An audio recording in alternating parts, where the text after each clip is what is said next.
Bismillahirrahmanirrahim. Assalamualaikum warahmatullahi wabarakatuh. Baik teman-teman semua, ketemu lagi dengan saya Lutfiani dari mahasiswa STAI Alhamidiyah dengan Prodi Pendidikan Agama Islam semester 7 kelas B. Nah baik, pada kesempatan kali ini saya ditugaskan kembali untuk menjelaskan beberapa materi tentang psikologi agama. Sebelumnya saya mengucapkan terima kasih kepada Bapak dosen Bapak Nur Wahidin yang sudah memberikan tugas ini kepada saya. Insya Allah saya akan menyelesaikan tugas ini untuk memenuhi mata kuliah psikologi agama. Baik teman-teman semua, langsung saja di sini saya akan menjelaskan tentang agama dan budaya. Menurut Kamus Besar Bahasa Indonesia, budaya didefinisikan sebagai pikiran, akal budi, adat istiadat, suatu yang sudah menjadi kebiasaan dan sukar diubah. Sedangkan kebudayaan dapat diartikan sebagai kegiatan dan ciptaan batin atau akal budi manusia seperti kepercayaan, kesenian, dan adat istiadat. Keseluruhan pengetahuan manusia sebagai makhluk sosial yang digunakan untuk memahami lingkungan serta pengalamannya dan menjadi pedoman tingkah laku, gitu ya. Jadi di sini menurut Kamus Besar Bahasa Indonesia, budaya adalah pikiran atau akal budi atau adat istiadat yang sudah menjadi kebiasaan, gitu ya. Nah, kebiasaan ini bisa saja berubah sewaktu-waktu ya. Kalau kebudayaan menurut dalam Kamus Besar Bahasa Indonesia adalah hasil kegiatan dari ciptaan akal budi ya manusia ya sebagai makhluk sosial. Jadi gitu. Menurut Kamus Besar Bahasa Indonesia. Nah, yang selanjutnya di sini ada kebudayaan menurut Konjaraningrat. Nah, jadi menurut Konjaraningrat, kebudayaan terdiri dari dua komponen pokok, yaitu komponen isi dan komponen wujud.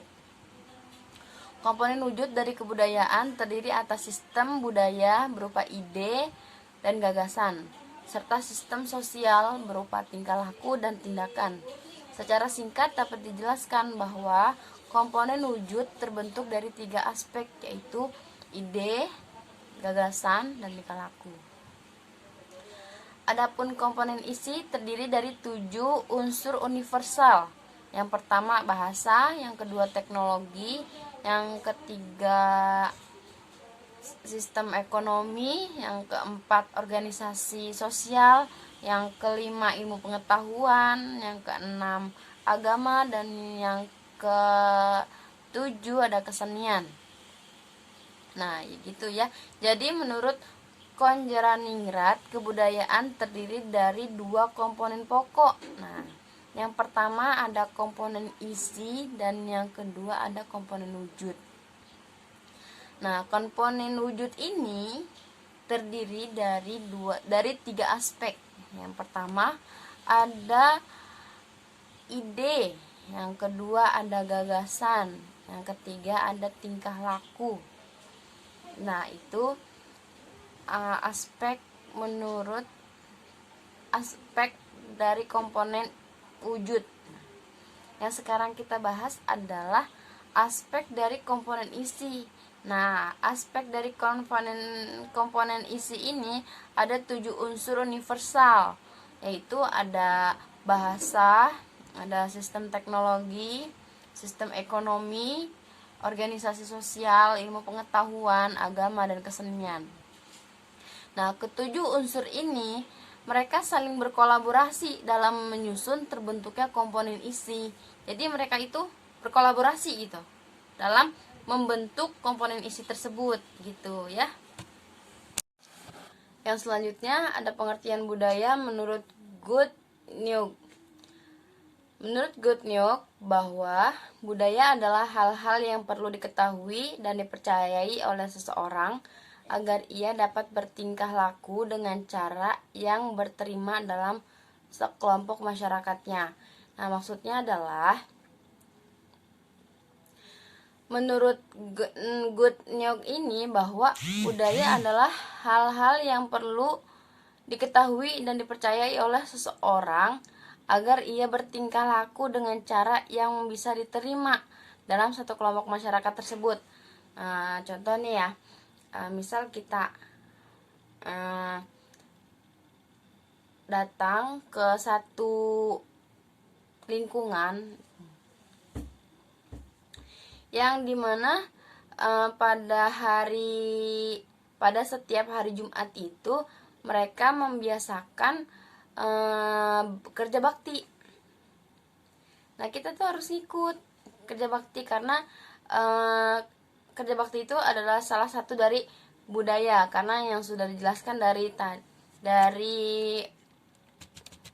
di Kamus Besar Bahasa Indonesia, budaya itu adalah kebiasaan kan. Nah, jadi menurut Goodnyok ini, kebudayaan adalah yang perlu kita percayai oleh seseorang agar kita bisa bertingkah laku dengan cara yang berterima dalam satu kelompok masyarakatnya. Nah, gitu ya.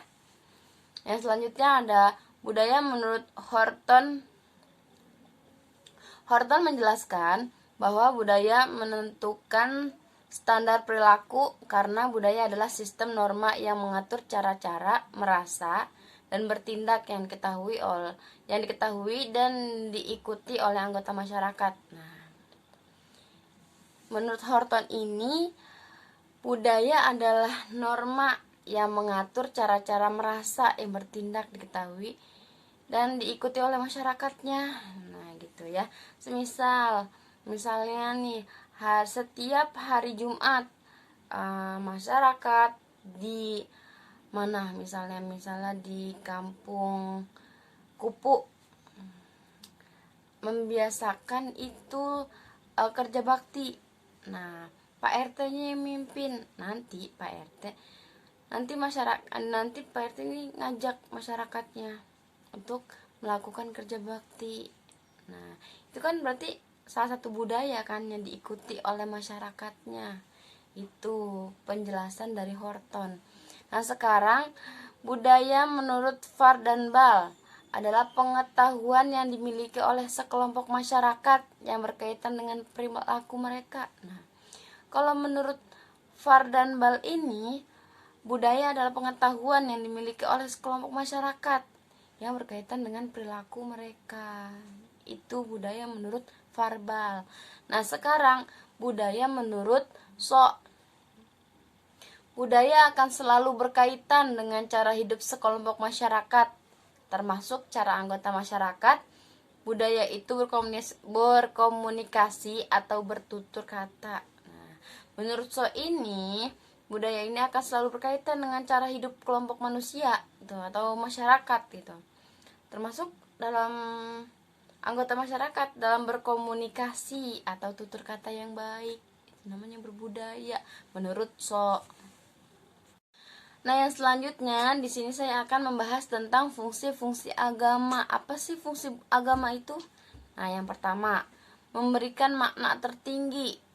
Tuh, agama fungsinya memberikan makna tertinggi, coba. Ya. Yang kedua, usaha untuk menafsirkan hal yang tidak diketahui dan mengontrol hal yang tidak terkontrol. Tuh. Usaha menafsirkan hal yang tidak diketahui dan mengontrol hal yang tidak terkontrol. Itu fungsi agama. Yang ketiga ada personifikasi dalam pemikiran manusia atau personification of human ideals. Fungsi agama. Yang selanjutnya yang keempat ada integrasi dari kultur dan legitimasi dari sistem sosial atau integration of the culture and the legitimation of the social system. Nah, yang selanjutnya fungsi agama ada proyeksi dari makna-makna kemanusiaan dan pola sosial kepada suatu entitas yang maha kuat, maha tinggi, atau projection of human means and social partner on super entity. Nah, yang selanjutnya ada fungsi budaya adalah usaha untuk menangani masalah-masalah utama. Maaf, ini fungsi-fungsi agama. Yang selanjutnya ada usaha untuk menangani masalah-masalah utama dalam kehidupan manusia di muka bumi. Oh ya, itu fungsi agama.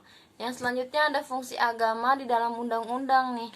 Agama menentukan makna tingkah laku yang salah dan yang benar. Yang salah akan dihukum, yang benar akan diberi apresiasi. Contohnya nih, yang salah, di dalam agama Islam, yang salah itu yang salah dia akan dihukum. Dihukumnya apa? Yang salah itu maksudnya berbuat dosa. Kalau dia tidak bertaubat, di sepanjang hidupnya dia akan masuk neraka. Kalau dia sepanjang hidupnya dia selalu taat beribadah, selalu patuh sama peraturan yang Allah tentukan, insya Allah dia akan masuk surga.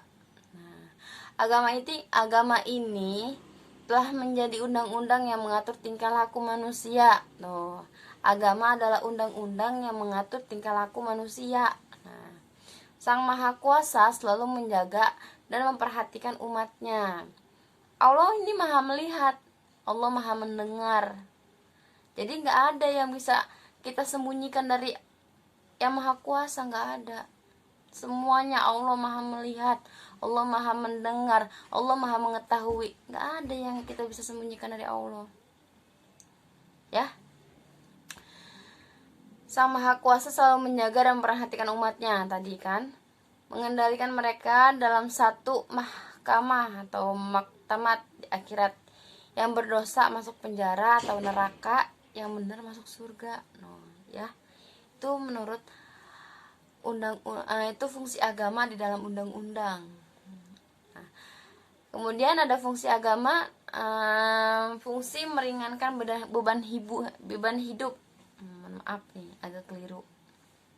Agama mengambil alih beban dalam membuat keputusan-keputusan penting dalam kehidupan, dari diri individu manusia ke Sang Maha Kuasa. Apabila manusia menghadapi beban hidup yang berat, maka mereka akan menghadapi apabila manusia menghadapi beban hidup yang berat, maka mereka akan menghadap dan berserah diri kepada Allah. Tuh.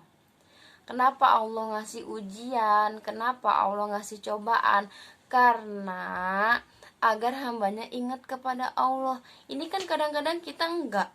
Kalau kita dikasih nikmat yang luar biasa, rezeki yang banyak dan berlimpah, terkadang kita malah bukannya ingat sama Allah, malah kadang kita lupa. Dengan dikasih cobaan ini, dengan dikasih ujian ini, dengan dikasih beberapa nikmat yang Allah kasih, kemudian Allah tarik lagi, kita jadi ingat sama Allah, kita jadi berserah diri sama Allah. Itu fungsi agama tentang meringankan beban hidup, ya gitu. Nah, kemudian ada fungsi psikologinya. Semua agama mempunyai sejumlah fungsi psikologi dan sosial penting.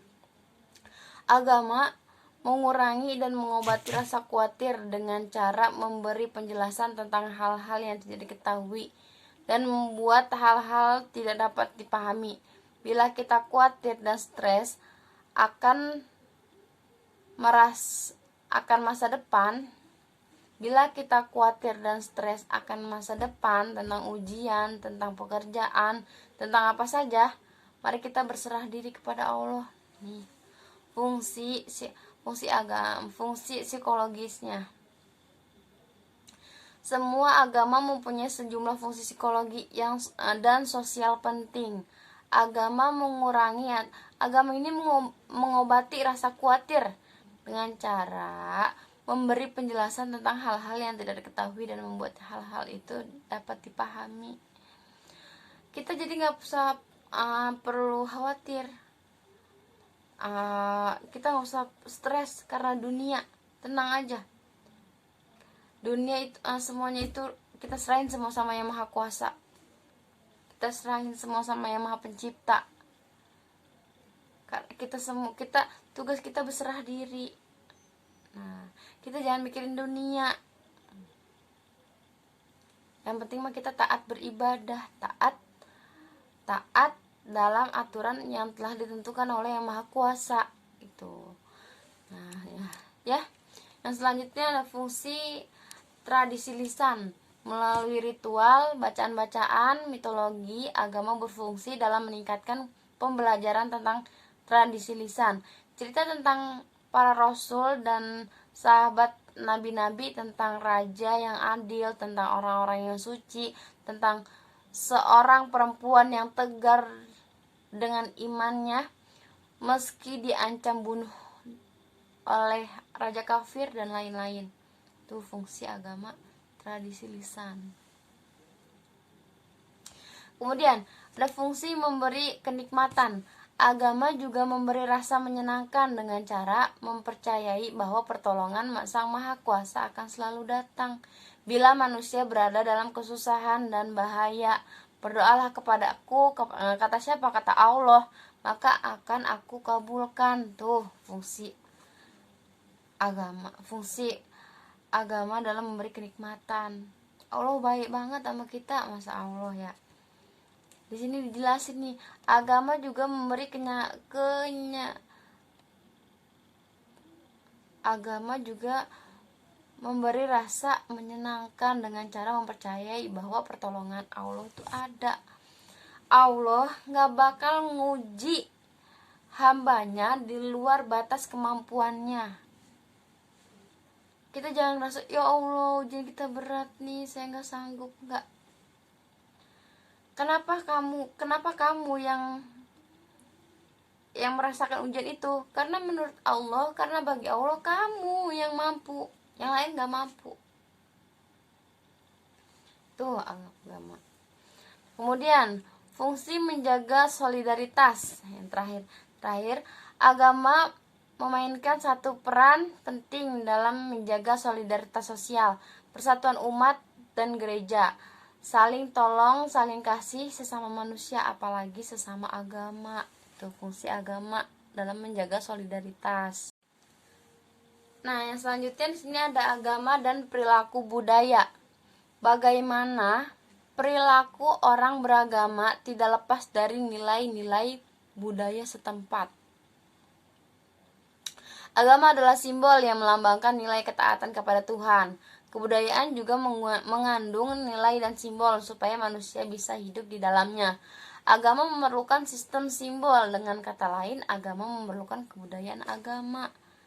Nih, agama adalah simbol yang melambangkan nilai ketaatan kepada Tuhan yang Maha Esa. Kebudayaan juga mengandung nilai dan simbol supaya manusia bisa hidup di dalamnya. Yang selanjutnya, agama adalah suatu yang final atau universal, abadi, dan tidak mengenal perubahan. Sedangkan kebudayaan bersifat partikular, relatif, dan temporer. Agama adalah suatu yang universal, abadi. Nih, agama itu abadi, sedangkan budaya itu bisa berubah-ubah kapan saja. Agama tanpa kebudayaan memang dapat berkembang sebagai agama pribadi, tetapi tanpa kebudayaan, agama sebagai kolektivitas tidak akan mendapat tempat. Yang selanjutnya, Islam merespon budaya lokal, adat atau tradisi dimanapun dan kapanpun, dan membawa diri untuk menerima budaya lokal. Adat atau tradisi sepanjang budaya lokal, adat atau tradisi tersebut tidak bertentangan dengan spirit nasih Al-Quran dan Sunnah. Agama merespon budaya lokal, adat atau tradisi dimanapun dan kapanpun. Tuh, agama merespon budaya lokal kapanpun dan dimanapun, dan membawa diri untuk menerima budaya lokal, adat atau tradisi sepanjang budaya lokal. Adat atau tradisi tersebut asal tradisi tersebut tidak bertentangan dengan Al-Quran dan Sunnah. Tuh ya. Contoh, kegiatan tahunan yang bernama Nyadran merupakan ungkapan refleksi sosial keagamaan. Hal ini digunakan dalam rangka menziarahi makam para leluhur. Ritus ini dipahami sebagai bentuk pelestarian warisan tradisi dan budaya para nenek moyang. Nyadaran dalam tradisi Jawa biasanya dilakukan pada bulan tertentu seperti menjelang bulan Ramadan, seperti bulan Sa'ban dan Roah. Nah, contoh kegiatan tahunan nih, namanya nyadran. Ini seperti untuk biasanya nih kita ke makam ya, ke makam orang tua kita yang nggak ada. Biasanya nih mau bulan puasa rame makam ya, mau bulan Sa'ban, bulan Roah itu banyak menengokin keluarganya gitu ya. Melaksanakan nyadar adalah 3 hari sebelum menjelang pelaksanaan nyadran. Warga mengadakan nyekar dan tradisi nganan atau kondangan. Nyekar sebagai satu bentuk tradisi ziarah kubur dengan membawa bunga kemudian ditaburkan kepada makam yang dituju kepada nenek moyang atau arwah leluhur. Ziarah makam sekian tradisi hidup dan berkembang dalam masyarakat Jawa. Tradisi nyekar atau ziarah kubur ini tujukan kepada kepupunden masyarakat atau leluhur. Dalam melakukan ziarah kubur, masyarakat membawa sesaji atau ubarande. Setelah ritus ziarah kubur dilanjutkan dengan pengamanan kondangan dan diskomplek makam. Tuh ya. Dampak tradisi nyadran dapat dirasakan oleh masyarakat sebagai wujud balas jasa dan pengorbanan leluhur yang sudah mendidik, membiayai ketika anak-anak, hingga menjadi orang yang sukses. Pelestarian tradisi nyadran merupakan wujud pelestarian budaya adiluhung meninggal nenek moyang. Terdapat sejumlah kearifan dalam profesi tradisi nyadran yang sangat relevan dengan konteks keyakinan. Maka lebih dari itu, nyadran menjelma menjadi ajang silaturahim, wahana perekat sosial, sarana pembangun jati diri bangsa, rasa kebangsaan dan nasionalisme. Saat pelaksanaan nyadran, kelompok-kelompok keluarga atau yang tertentu tidak merasa terkontak-kontak dalam satu sosial, kelas, agama, dan golongan. Ya. Nah, pembahasan yang selanjutnya di sini ada 3 kategori fungsi adaptasi tradisi. Yang pertama, kepercayaan tersebut memuaskan kebutuhan dasar, harapan dan emosi. Kemudian kepercayaan pada Tuhan dan kekuatan lain membuat seseorang berharap pada keajaiban mereka menghadapi ancaman kehidupan dan kegagalan. Kehidupan setelah mati membebaskan kecemasan terhadap prospek kematian seseorang dan kematian orang yang dicintai. Kepercayaan terhadap keberuntungan akan membantu seseorang menghadapi risiko kegagalan dan keberhasilan ya. Yang kedua, kepercayaan tersebut dan ritual yang dilakukan secara bersama meninggalkan kohesivitas sekelompok pada level yang dalam. Maka kepercayaan pada Tuhan mengingat pada pengikutnya pada mistik dan identitas umum ketika anak Tuhan. Yang ketiga, kepercayaan tersebut meningkatkan pemahaman yang tidak jelas individu dan pengalaman hidup yang problematik dengan memberikan penjelasan, kerangka evaluasi, dan atribusi sebab akibat. Nah, yang selanjutnya, agama dan budaya adalah aspek dalam kehidupan manusia yang membentuk perilaku manusia tersebut. Meskipun budaya adalah hasil dari konstruksi kognitif manusia itu sendiri. Nah, ya. Budaya dan agama adalah aspek dalam kehidupan manusia dalam membentuk perilaku manusia tersebut. Ya. Meskipun budaya adalah hasil dari konstruksi kognitif manusia itu sendiri. agama dan budaya sangat besar pengaruhnya pada manusia. Ya.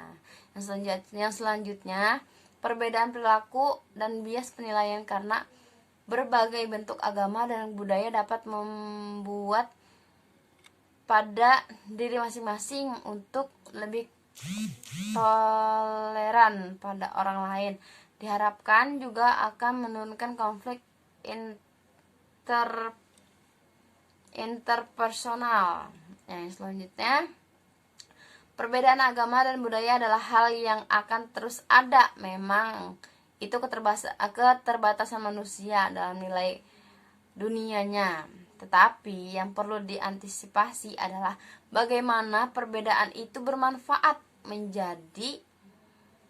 menjadikan perbedaan itu berjalan bersama untuk kesejahteraan bersama. Nah, perbedaan agama dan budaya itu adalah hal yang akan terus menerus, karena memang itu keterbatasan manusia dalam hal duniawi atau hal dunianya.